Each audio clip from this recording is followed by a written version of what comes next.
सुखों का उपभोग करके अंत में शिवलोक को प्राप्त करता है। शिव पुराण में 24,000 श्लोक हैं, जिसमें 7 संहिताएं हैं। शिव पुराण परब्रह्म परमात्मा के समान गति प्रदान करने वाला है। मनुष्य को पूरी भक्ति एवं संयम पूर्वक इसे सुनना चाहिए।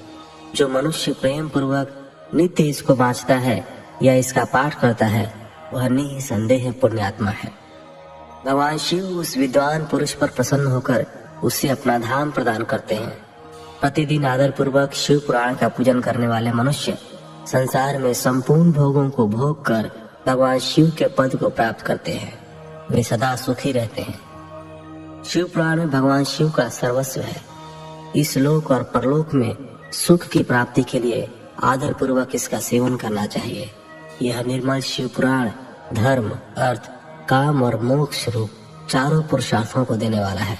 अतः सदा प्रेम पूर्वक इसे सुनना एवं पढ़ना चाहिए। दूसरा अध्याय। देवराज को शिवलोक की प्राप्ति और चंचुला का संसार से वैराग्य। श्री शौनक जी ने पूछा, आप धन्य हैं सूत जी, आप परमार्थ तत्व के ज्ञाता हैं। आपने हम पर कृपा करके हमें यह अद्भुत और दिव्य कथा सुनाई है। भूतल पर इस कथा के समान कल्याण का और कोई साधन नहीं है।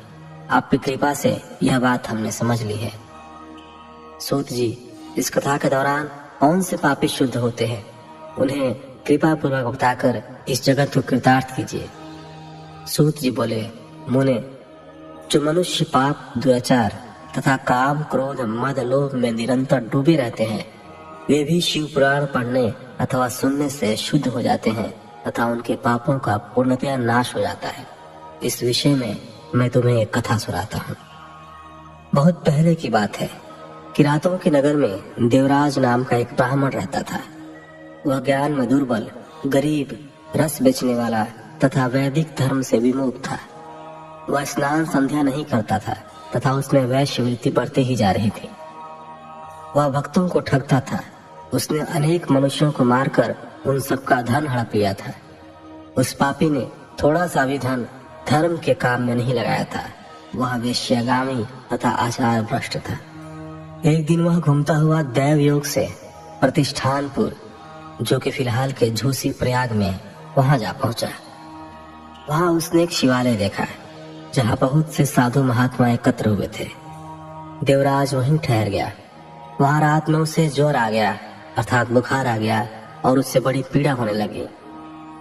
वहीं पर एक ब्राह्मण देवता शिव पुराण की कथा सुना रहे थे।